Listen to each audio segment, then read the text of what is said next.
As apex predators, sharks provide many vital functions for maintaining a balanced ecosystem. Sharks shape fish communities, ensure a diversity of species, and even help our oceans sequester more carbon by maintaining seagrass meadows.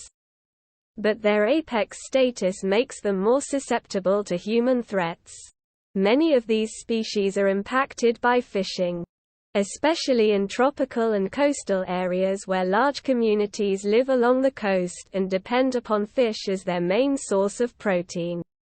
Now researchers have created a map revealing the important shark and ray areas, ISRAs, where shark, ray and chimera species are most at risk and in need of protection.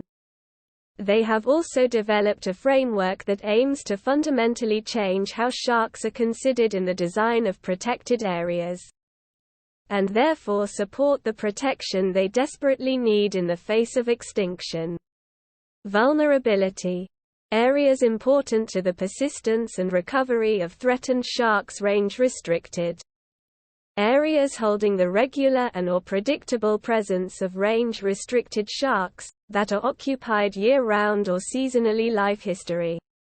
Areas that are important to sharks for carrying out vital functions across their life cycle, including special attributes, areas important for sharks considered for distinct biological, behavioral or ecological attributes or which support an important diversity of species, including sharks are a long-lived species.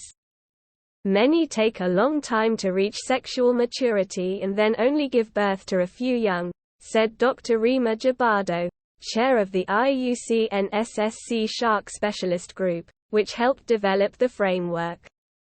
This makes them particularly susceptible to fishing pressure, and with an estimated 37% of species with an elevated risk of extinction, they are facing a biodiversity crisis. Results from the ISRA project will inform policy and ensure that areas critical to the survival of sharks, rays, and chimeras are considered in spatial planning. The ISRA criteria have been developed through a collaborative process involving shark experts, conservation agencies, and governments, and include 4 criteria and 7 sub-criteria.